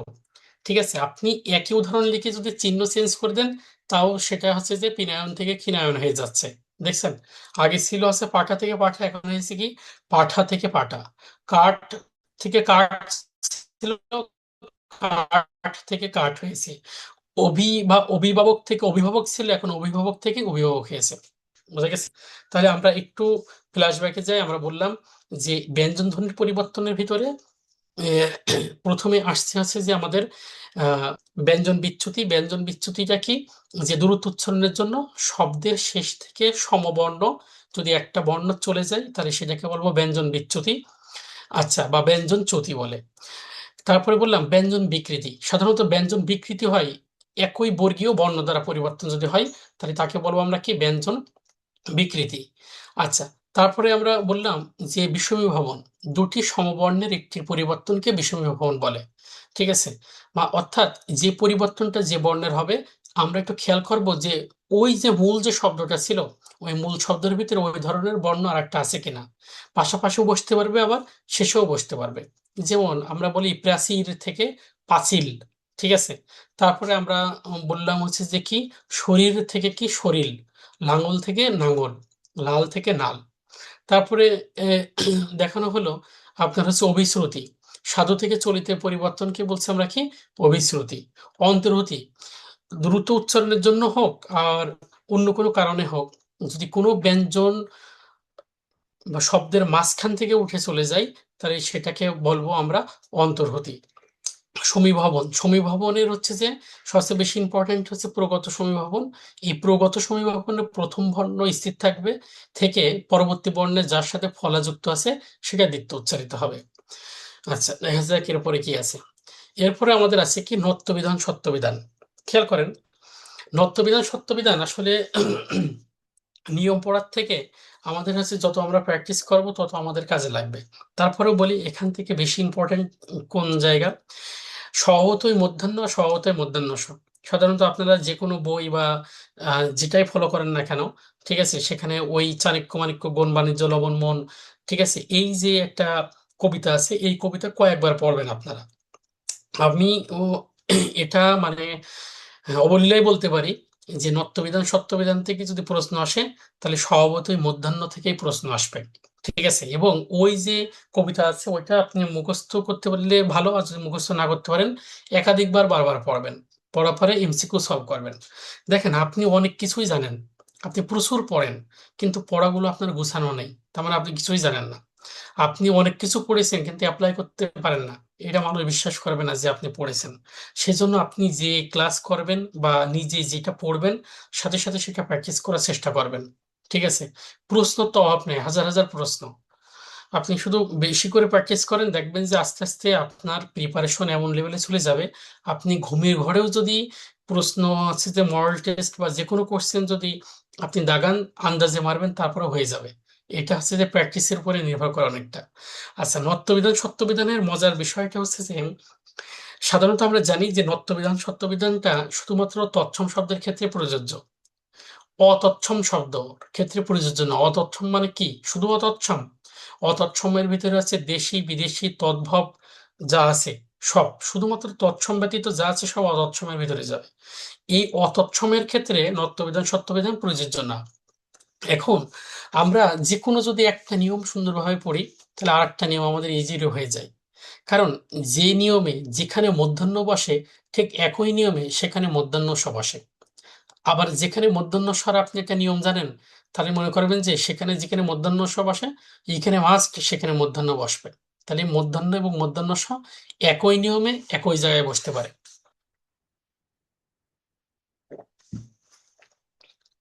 সংস্কৃত তৎসম বানানের সঠিক ব্যবহারের নিয়মই হলো নত্যবিধান। দেখেন মনে রাখার কৌশল, আমরা লিখছি ঋষি রক্ষা। ঋষি রক্ষা করবে কিটা মধ্যাহ্ন, রিতে হচ্ছে যে রি, মূর্ধন্য স, র এবং ক্ষিয়। এখন এখানে খেয়াল করে দেখেন এই যে রি, রিটা আপনার হচ্ছে যে এই রির সংক্ষিপ্ত যে কার, এই কার হিসাবেও ব্যবহৃত হবে। আবার র, র হচ্ছে যে র ফলা হিসাবে কাজ করবে, রেফ হিসাবে কাজ করবে। তাহলে রেফ চিহ্ন বা র ফলা কিংবা রিকার যদি থাকে তাহলে তারপরেও মূর্ধন্য বসবে। তাহলে আমরা কি বললাম যে ঋষির রক্ষা, ঋষি রক্ষা করবে কে? মূর্ধন্য, অর্থাৎ রি মূর্ধন্য স, র ক্ষীয়। রির জন্য হচ্ছে রিকার, রর জন্য র ফলা বা রেপ চিহ্ন এবং ক্ষীয়, এরপরে সবসময় কি বসবে? মূর্ধন্য বসবে। যেমন আমরা তৎসম শব্দে রি র মূর্ধন্য স ক্ষীয় এরপরে মূর্ধন্য হয়, কয়েকটা উদাহরণ দেওয়ার চেষ্টা করেছি, আপনারা একটু দেখবেন যে রি কার, কার হিসেবেও থাকছে, রি বর্ণ হিসেবেও ব্যবহৃত হচ্ছে, র এবং র ফলা বা রেপ চিহ্ন হিসাবেও এখানে মূর্ধন্যর ব্যবহার আছে। মূর্ধন্য স্বর পরেও মূর্ধন্যর ব্যবহার হচ্ছে ক্ষীয়, ক্ষীয়টাকে বাংলা ক যোগ মূর্ধন্য স আমরা পাই, ঠিক আছে, এবং ক্ষীয়র পরেও আমরা মূর্ধন্যর ব্যবহার দেখতে পাচ্ছি। তৎসম ব্যতীত অর্থাৎ সকল অতৎসম শব্দে মূর্ধন্য হয় না, হবে কি? দন্তন্য। যেমন আমরা প্রায়ই বাজারে দেখি যে আহ, রং স্টোর, এখন স্টোর বানানে ওখানে কখনো মূর্ধন্য স হবে না, হবে কি? দন্ত স, কারণ স্টোর আছে কি ইংরেজি শব্দ। তারপরে আহ, দেখা যাচ্ছে যে বিভিন্ন ক্যান্টনমেন্টের সামনে লেখা থাকে কর্নেল স্টোর বা কর্নেল ফটো স্ট্যাট, ঠিক আছে, ফটো স্ট্যাটের ওখানেও দেখা যাচ্ছে যে মূর্ধন্য স ব্যবহার, কর্নেল বানানেও মূর্ধন্য। আমার তো দেখে মনেই হয় যে কর্নেল বানানে কেন মূর্ধন্য হবে না, মূর্ধন্য না হলে যেন মনে হচ্ছে যে বানানটাই ভুল, কিন্তু না, আসলে হচ্ছে কর্নেল বানানে সবসময় দন্তন্য হবে, কারণ এটা বিদেশি শব্দ। তাহলে কিছু অশুদ্ধ বানান সেগুলো শুদ্ধ আকারে দেখানো হয়েছে, এবং যেগুলো হচ্ছে যে বিদেশি শব্দ সেই শব্দের ক্ষেত্রে কখনোই মূর্ধন্য এবং মূর্ধন্য স্বর ব্যবহার হবে না। সেই কেন্দ্রিক একটা ছক দেখানো হলো। এখানে আমরা লিখলাম ঋষির সর্দি কফ হয় সমান সমান মূর্ধন্য। আমরা একটু আগে জানি ঋষি, রিতে হচ্ছে রিকার, মূর্ধন্য স, রর জন্য রেপ এবং র ফলা। সর্দিতে হচ্ছে সকল স্বরবর্ণ, কতে ক বর্গীয় বর্ণ, পতে প বর্গীয় বর্ণ, তারপরে হচ্ছে হ অন্তস্থ। এরপরে সবসময় কি বসে? মূর্ধন্য বসে। যেমন দেখেন, এখানে আমরা দেখানোর চেষ্টা করেছি রি র মূর্ধন্য স স্বরবর্ণ এবং ক বর্গীয় প বর্গীয় বর্ণ হয়। রি মূর্ধন্য স র, এরপরে স্বরবর্ণ এবং ক বর্গীয় বর্ণ ক খ গ ঘ, ঙ এবং প বর্গীয় বর্ণ ফ ফ ব ভ ম, হ অন্তস্থ অন্তর্য অনেশ্বর। এই বর্ণগুলো থাকলে তারপরে মূর্ধন্য হয়। একবার একটু খেয়াল করে দেখেন, ঋষির, ঋষির ভিতরে আছে রি, মূর্ধন্য স এবং র। সর্দিতে আছে কি? স্বরবর্ণ। কতে আছে ক বর্গীয়, পতে আছে প বর্গীয়, হ অন্তস্থ। এরপরে সবসময় কি হবে? মূর্ধন্য হবে। পতে প বর্গীয় বর্ণের প ফ ব ভ ম, হতে হ অন্তস্থ অন্তর্য অনিশ্বর। এই বর্ণগুলো থাকলে তারপর অবশ্যই মূর্ধন্য হবে। ঠিক এভাবে আমরা একটা উদাহরণ দেওয়ার চেষ্টা করেছি, এদের পর একটা ছক দিয়ে। তারপরে হচ্ছে যেমন কৃপণ, অর্পণ, হরিণ, পরিবহন। পরিবহন বানানে দেখেন, এখানে হচ্ছে যে প ফ ব ভ ম, প বর্গীয় বর্ণ আছে, তারপরে হ তো আছে, মূর্ধন্য। ঠিক হয় মূর্ধন্যর ইমিডিয়েট বর্ণগুলো দেখেন, আমরা যে নিয়ম দিয়েছি ওই নিয়মের প্রত্যেকটা বর্ণই মূর্ধন্যর পূর্বে আছে। ট বর্গীয় বর্ণ, ঠিক আছে, ট বর্গীয় ধ্বনির সবসময় ট ঠ ড ঢ মূর্ধন্য। ঠিক আছে, তার মানে লাস্টে মূর্ধন্য আছে, অর্থাৎ ট বর্গীয় ধ্বনির সমস্যাতে যুক্ত ব্যঞ্জন সবসময় মূর্ধন্য হবে। খেয়াল করে দেখেন, আমরা এই যে আমাদের যে তালব্য বর্ণ আছে, ঠিক আছে, চ, ছ, বর্গের জ, তারপরে ঝ, তারপরে ইঙ্গ, এর সাথে সব সময় তালবস্য হয়। তার মানে এর সাথে দন্তস্ব কিংবা মূর্ধন্য স কখনো হবে না, হবে কি? সবসময় তালবস্য হবে। যেমন আমরা যদি বলি শিরোচ্ছেদ, নিশ্চয়, ঠিক আছে, এই শব্দগুলো যখন আমরা লিখি তখন কি আসে? সবসময় তালবস্য আছে।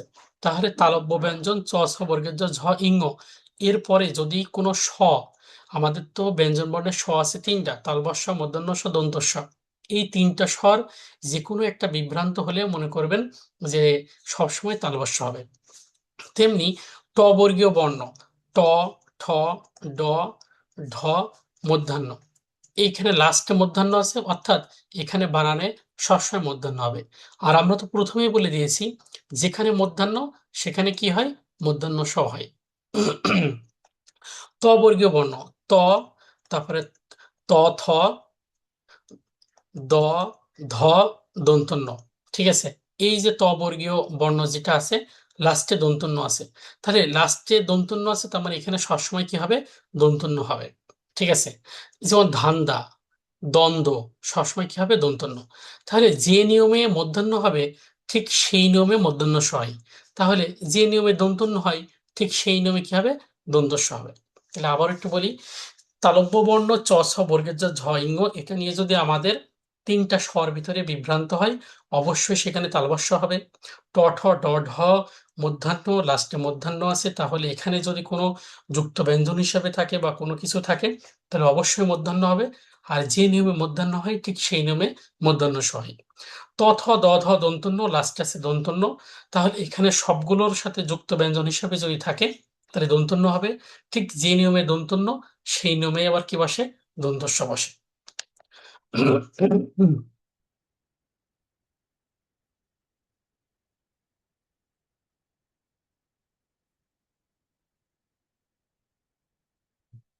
খেয়াল করেন, পুরো পরা পূর্ব, ঠিক আছে, এই চারটি উপসর্গের পরবর্তীতে যদি অহ শব্দের দন্তন্য সবসময় মূর্ধন্য হয়, এটা আমাদের জানার দরকারই নেই। কারণ আমরা গতদিনই আপনাকে বলেছিলাম যে আমাদের এই যে হর এখানে যদি মাথায় ধরে, অর্থাৎ কানে যদি ধরে, কান বানানে কি হয়? দন্তন্য হয়, তাহলে অবশ্যই সেটা দন্তন্য হবে। এই যে হর যদি পায়ে ধরে, ঠিক আছে, তাহলে সেটা অবশ্যই হবে কি? মূর্ধন্য। এটা তো আমাদের এমনি হচ্ছে যে হাসির ছলে শেখা, কিন্তু এর মেন নিয়মটা আমি গতদিন আপনাদের বলেছি।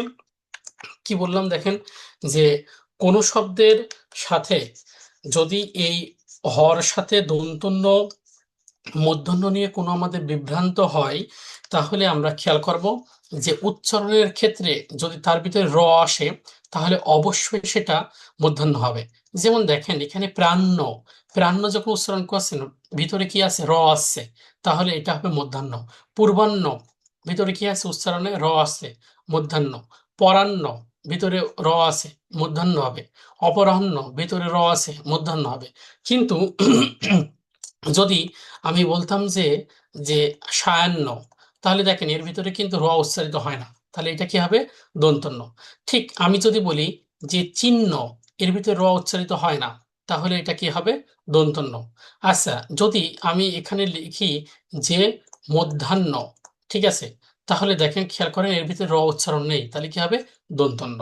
তাহলে আবারও বললাম ভাই, যে আমাদের অত নিয়মে দরকার নেই, আমরা এইটা জানি যে দন্তন্য মধ্যাহ্ন নিয়ে যদি এই দন্তন্য বা মূর্ধন্য কখন আমি বসবো, যদি তার ভিতরে র উচ্চারিত হয়, তাহলে সেটা হচ্ছে যে মধ্যাহ্ন, আর যদি র উচ্চারিত না হয় তাহলে দন্তন্য। এবং মজার বিষয় আছে, পরীক্ষায় দেখবেন আপনি এটা দিয়েছে মধ্যাহ্ন বানানে কি হয়, কিন্তু আবারও বলি মধ্যাহ্ন বানানের ক্ষেত্রে ভিতরে র উচ্চারিত হয় না, বিধায় এটা কি হবে, দন্তন্য। উম,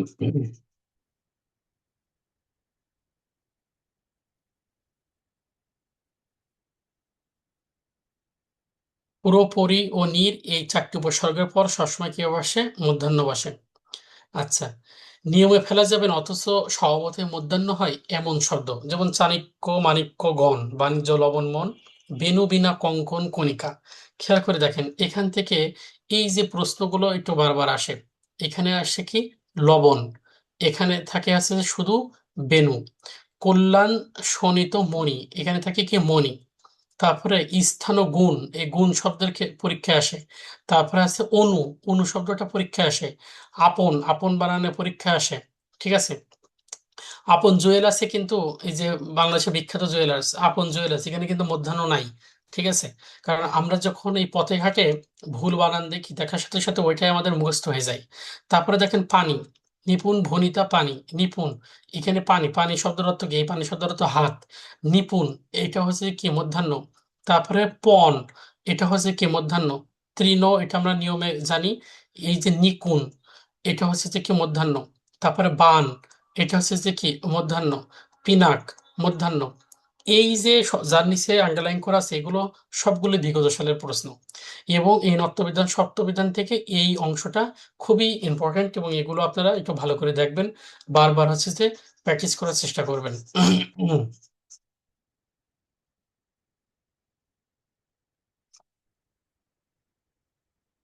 নত্যবিধানের ব্যতিক্রম সমূহ, তবর্গীয় ধ্বনি সমূহ, ত, থ, দ, ধ, দন্তেন্য, একটু আগে যেটা বললাম, ঠিক আছে। তবর্গীয় ধ্বনি সমূহের সাথে যুক্ত ব্যঞ্জন হিসাবে সবসময় কি হয়, দন্তন্য হয়। আপনাদের একটু আগে দেখানো হয়ে গেছে। বাংলা ক্রিয়াপদের শেষে সবসময় দন্তন্য হয়, করেন, ঠিক আছে, ধরেন, বলেন, চলেন, মারেন, ঠিক আছে। তাহলে আবারও বলছি, একটু খেয়াল করে দেখেন, আমি একটু আগে বললাম যেই নিয়মে মধ্যাহ্ন হয় ঠিক সেই নিয়মেই মধ্যাহ্ন স হয়, যে নিয়মে দন্তন্য হয় ঠিক সেই নিয়মেই আমার হচ্ছে কি হবে, দন্ত স হবে। ঠিক একইভাবে কিভাবে হতে পারে, আমরা করেন বলিস, ঠিক আছে, বলেন, চলেন, তাহলে দন্ত স কি, খাস, যাস, বলিস, চলিস, ঠিক আছে। আবার ওই দন্ত স ওই একই নিয়মে হয়। সমাসবদ্ধ হয়ে এক এক পদ হলে পূর্ব পদে রি, র মূর্ধন্য ষ থাকলেও পরপদে দন্তন্য হয়। মজার বিষয় আছে, এই উদাহরণগুলোর থেকেই বারবার কোশ্চেন পরীক্ষা আসে, এবং আমরা তারপরও ভুল করি। ত্রিনয়ন, সর্বনাম, দুর্নীতি, দুর্নাম, দুর্নিবার, পরনিন্দা, অগ্রনায়ক, এই শব্দগুলো ক্ষেত্রে সবসময় কি হচ্ছে, দন্তন্য হচ্ছে। তৎসম সংস্কৃত ছাড়া অন্য যে কোনো ভাষার শব্দে সবসময় দন্তন্য হবে, যেমন কোরআন, জার্মান, ঠিক আছে। সত্যবিধানের নিয়ম, রিকারে, রিকারের র এর পর সবসময় মধ্যাহ্ন স হয়। আমরা তো বলেছি যে ঋষির রক্ষা সমান সমান মধ্যাহ্ন, তাহলে যেখানে মধ্যাহ্ন বসে ঠিক সেখানেই মধ্যাহ্ন স বসে, আমাদের আর জানা দরকার নেই। একটাই নিয়ম, যেখানে মধ্যাহ্ন ঠিক সেখানেই মধ্যাহ্ন স বসবে, বসবেই। বাংলা ভাষায় দেশি বিদেশি মিলে 50টি মতন কি আছে, উপসর্গ আছে। ঠিক আছে। এই 50টির বেশি যে উপসর্গ আছে, এই উপসর্গের কোনোটি শেষ বর্ণ রস্বীকার কিংবা কোনোটা হচ্ছে যে রস্যুকার যদি থাকে, যেমন অধি, অপি, পরি, বি, অনু, সু, এরপর কতগুলো ধাতুতে মধ্যাহ্ন স বসে, যেমন অভিষেক, পরিষ্কার, প্রতিষেধক, প্রতিষ্ঠান, বিষণ্ণ, বিষয়, বিষাদ, অনুষ্ঠান, সুষম। তাহলে আমি একটু আবারও খেয়াল করব যে আমাদের বাংলা গ্রামারগুলো একটার সাথে আর একটা হচ্ছে যে লেজুড়ে ভিত্তিক। এখানে দেখেন তৎসমের হচ্ছে যে উপসর্গের ব্যবহার। আমরা বললাম যে এই যে উপসর্গ আছে, যেসব উপসর্গর শেষে রস্যিকার এবং রস্যুকার আছে, সেই সব ক্ষেত্রে আমাদের বানানের ক্ষেত্রে আমরা একটু সতর্ক হব এবং দেখব যে ওখানে ম্যাক্সিমাম ক্ষেত্রে মূর্ধন্য ষ আছে।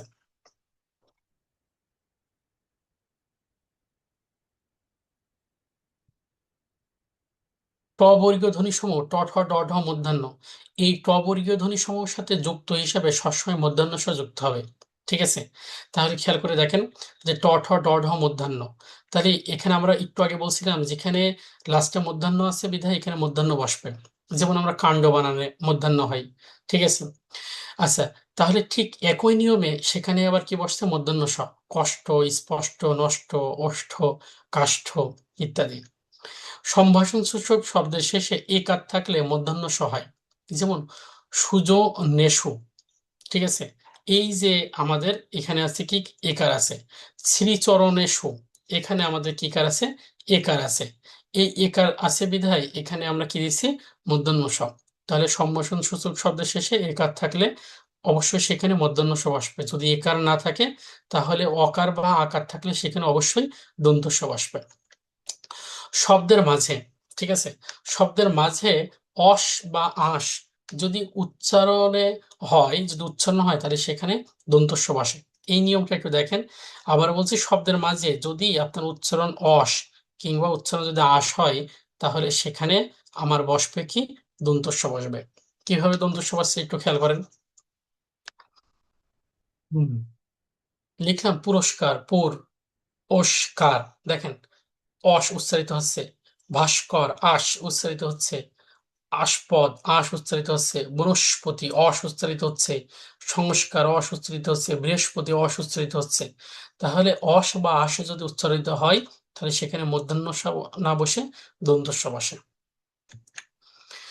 এরকম আরো আছে, যেমন বাচস্পতি, তস্কর, তেজস্ক্রিয়তা এবং হচ্ছে গার্হস্থ্য, এখানে মানে ভুল আছে। ব্যতিক্রম আছে কি, শিরোচ্ছেদ। নিয়মে ফেলা যাবে না অথচ স্বভাবতই মূর্ধন্য ষ হয় এমন শব্দ। ঠিক আছে, এই যে আষাঢ়, ভাষা, মানুষ। ঠিক আছে, এই যে শব্দ আষাঢ়, ভাষা, মানুষ। তারপরে এই যেখানে এখানে আছে কি, কোষ, উষা, পোষ, তারপরে ওষুধ। এই যে ভূষণ, এটা আমার মনে হয় কয়েক কোটি বার পড়ছে, ভূষণ। ঠিক আছে, এই ভূষণের দেখা যাচ্ছে অপশনে কোনোটায় রস্যকার দেবে, কোনোটায় ওখানে দন্তস্ব দেবে, কোনোটায় দেখা যাচ্ছে যে দন্তন্য দেবে, একটু খেয়াল রাখবেন।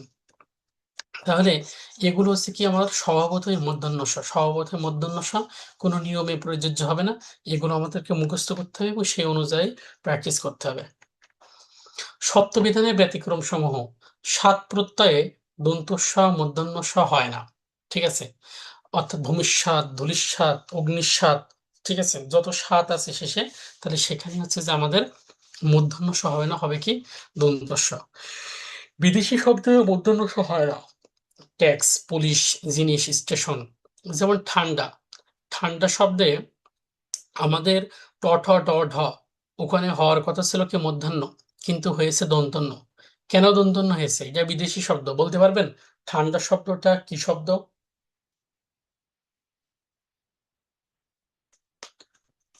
ঠান্ডা শব্দটা কোন দেশের শব্দ? হিন্দি। আর কেউ?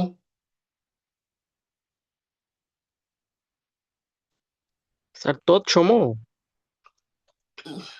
না ভাই, এটা হচ্ছে যে হিন্দি শব্দ। ঠান্ডা পানি, লাগাতার ধুলাইয়ের পর অমোঘ সমঝোতায় ফিরল। লাগাতার ধুলাই, সমঝোতা, পানি, এগুলো সব আছে যে আপনার হিন্দি শব্দ। আচ্ছা, তারপরে বলছে দেখেন, খাঁটি বাংলা শব্দ এবং ক্রিয়াপদে কখনো মধ্যাহ্ন স হয় না, যেমন করিস, দিস, যাস, এর আগে আমরা কি বলছিলাম, যেহেতু এখানে মূর্ধন্য ষ হয় না, তাহলে কি হয়, দন্ত স। তাহলে এখানে আমার হচ্ছে যে দন্তন্য হবে, যে করেন, ধরেন, মারেন। তারপরে দেখেন, স্পৃহ স্পন্দ ধাতুর দন্ত স কখনো মূর্ধন্য স হয় না। ঠিক আছে, এটা সবসময় আপনার হচ্ছে যে কি বসবে, যে দন্ত স হবে, নিস্পৃহ বা নিস্পন্দন। আচ্ছা, তারপরে কি বলছে দেখেন, চবর্গীয় বর্ণ অর্থাৎ তালব্য বর্ণ, তবর্গীয় বর্ণের দন্ত বর্ণের সঙ্গে কখনো মূর্ধন্য ষ হয় না। যেমন পশ্চিম, নিশ্চিহ্ন, একটু আগে আপনাদের দেখালাম ছক্কাকে, চ ছ বর্গের যা ঝ, ইং, এই যে তালব্য বর্ণ, এই তালব্য বর্ণের সাথে কখনো হচ্ছে যে আমাদের কি হবে না, হচ্ছে যে মূর্ধন্য ষ বা দন্ত ষ হবে না, হবে কি, তালবস্য। এখন খেয়াল করেন, আমাদের বিগত সালের একটু প্রশ্ন আমরা একটু সলভ করি। হুম, প্রথম প্রশ্ন, কি আছে দেখেন তো, এটার কি উত্তর কি হবে বলেন? অসমীকরণ। অসমীকরণ। মাঝখানে, হ্যাঁ, মাঝখানে আধুনির আগমন ঘটছে। আচ্ছা, পরের ইকার এবং উকার আগে উচ্চারিত হওয়া রীতিকে কি বলে? অপনিহিত। অপনিহিতি। কোনটি, হ্যাঁ, ধন্যবাদ ভাই, কোনটি স্বরলোপের উদাহরণ?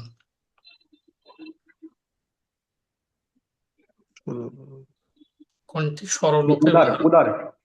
হ্যাঁ, উদার, রস্যু উঠে চলে গেছে। ঠিক আছে, এখানে আছে কি, ধার। মধ্যস্বরগমের অপর নাম কি? স্বরসঙ্গতি। বিপ্রকর্ষ। বিপ্রকর্ষ। হুম, বিপ্রকর্ষ। বিপ্রকর্ষ। কোনটি পরগত সমীবহনের উদাহরণ?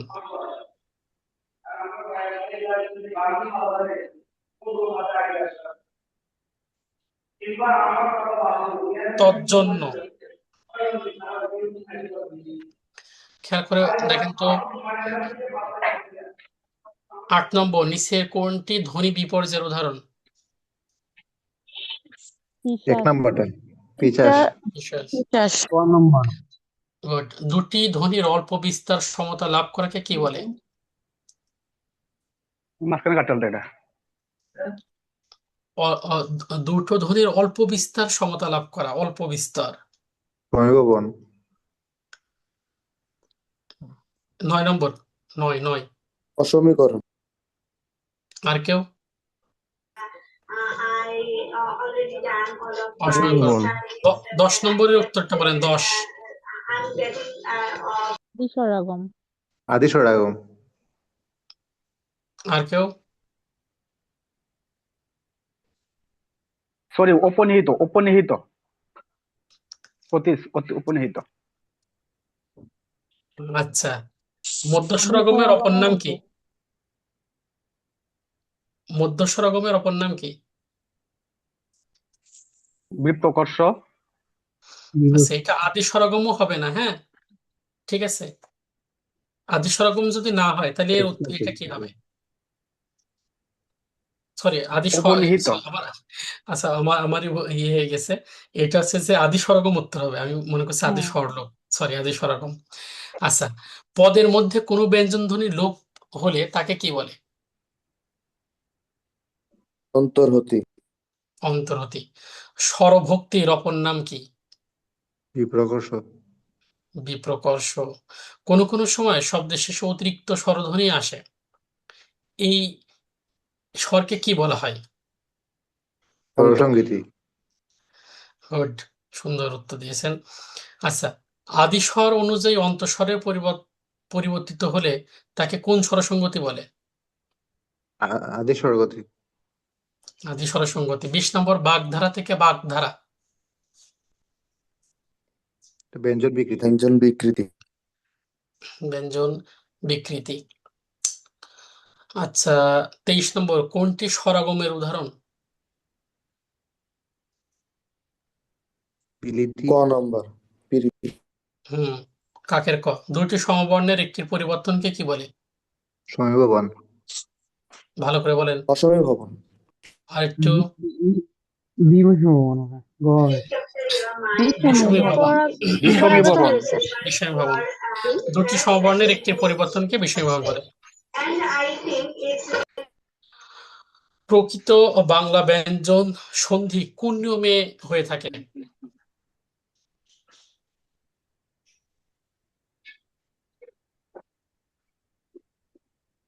সমীভবন। সমীভবন। গুড। আচ্ছা, মিঠা থেকে মিঠে কিসের পরিবর্তন হয়েছে এটা?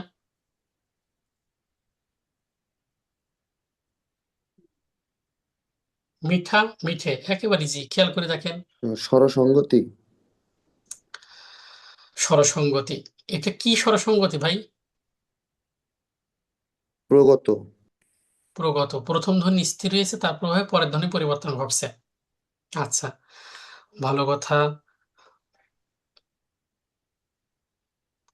নিচের কোন শব্দে স্বভাবতই মূর্ধন্য ষ হয়? 37। ভাষা।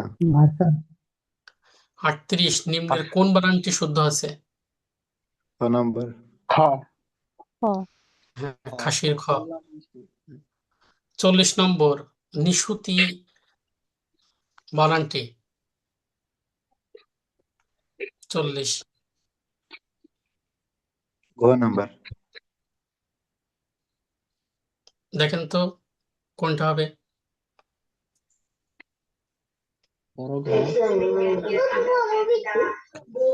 ঘোড়ার ঘ, ঘোড়ার ঘ। আচ্ছা, খেয়াল করেন। কোন শব্দ স্বভাবতই মূর্ধন্য ষ হবে এটা জানেন? আষাঢ়। নিচের কোন বানানটি সঠিক? 45। ক ক ক। ক। দীর্ঘকার কিন্তু ধূলিসাৎ বানান।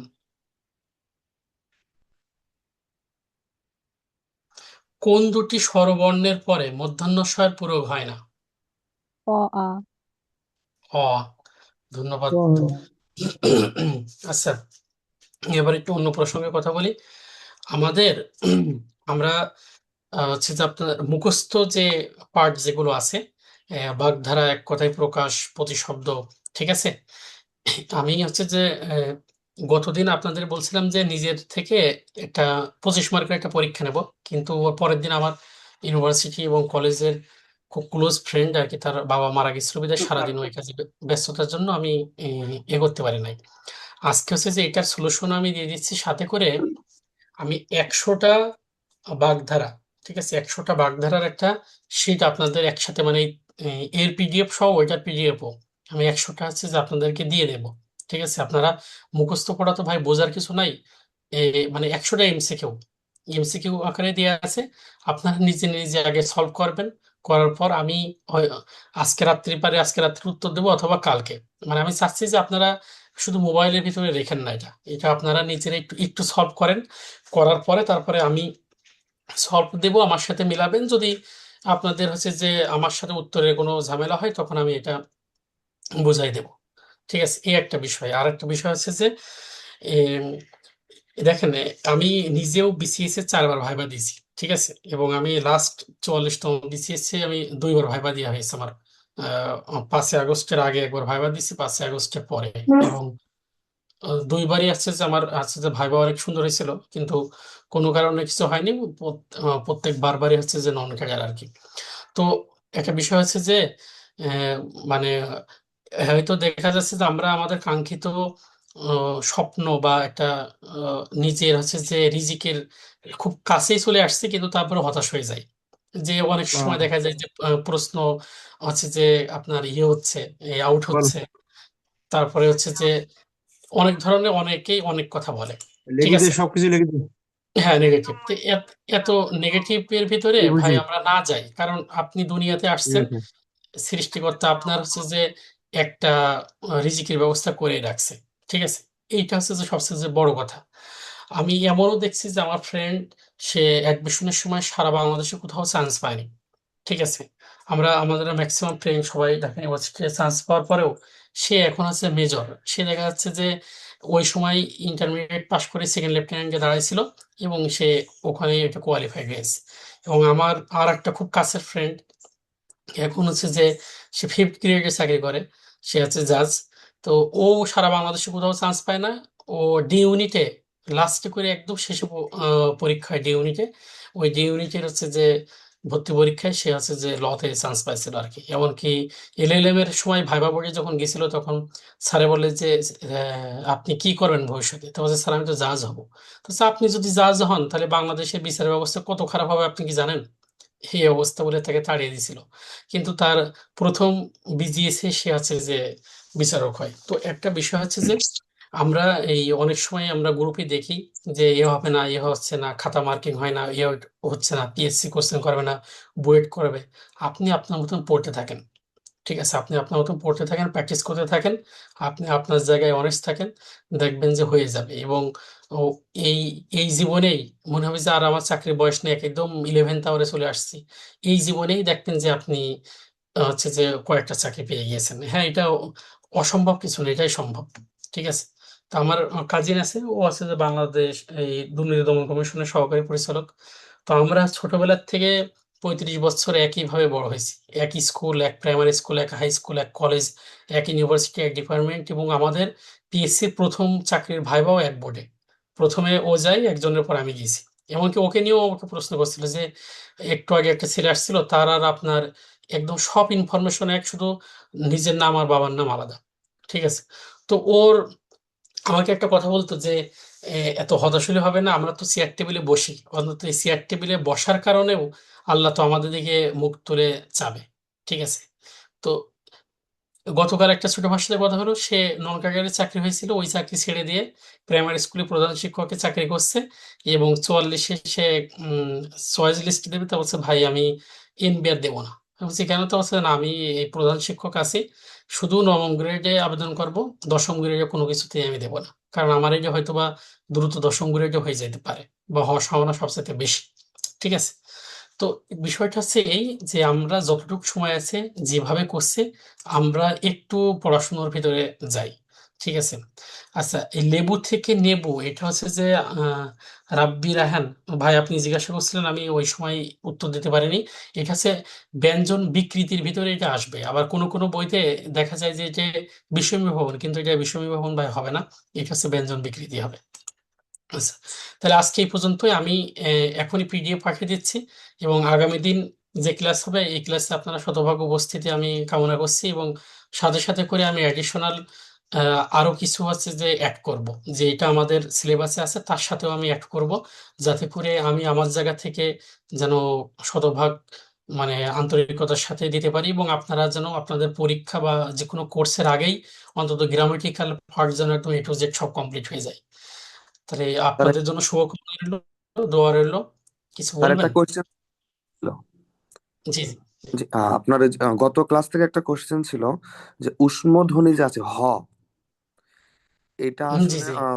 নতুন বই আকারে দেওয়া আছে যে অঘোষ মহাপ্রাণ, আর পুরাতন কণ্ঠনালীয় ব্যঞ্জন।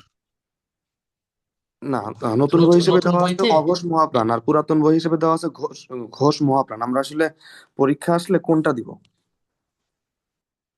ও আপনার হচ্ছে তালবস্য, মূর্ধন্য ষ, দন্ত স, অঘোষ অল্প প্রাণ, আর হ ঘোষ মহাপ্রাণ। আবার বলছি হ ঘোষ মহাপ্রাণ ধ্বনি। ঠিক আছে?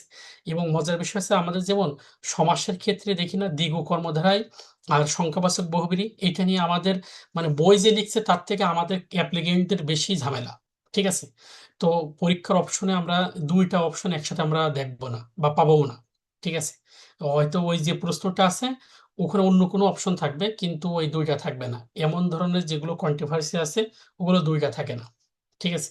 আবার অষ্টম শ্রেণীর বাংলা দ্বিতীয় পত্রের বইতে আপনি দেখবেন যে কণ্ঠনালীয় ব্যঞ্জনও বলা হয় হকে। ঠিক আছে? হ, অ, আ, ক, খ, গ, ঘ, ঙ আর হ, এই ঈদেরকে কণ্ঠনালীয় ব্যঞ্জনও বলা হয়। আর কারো প্রশ্ন আছে?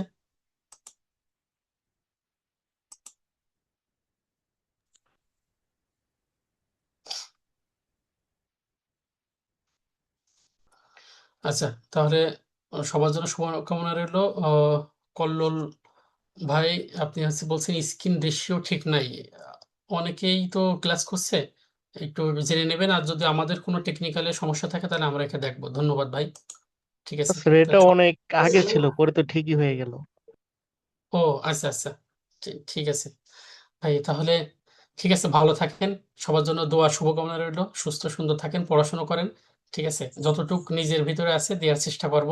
ঠিক আছে, আমারও ভুল হইতে পারে এবং এই ধরনের কোনো কিছু ভুল হলে আপনারা আমাকে বলবেন এবং আমি সেটা নিজে স্টাডি করে আপনাদের জানানোর চেষ্টা করব।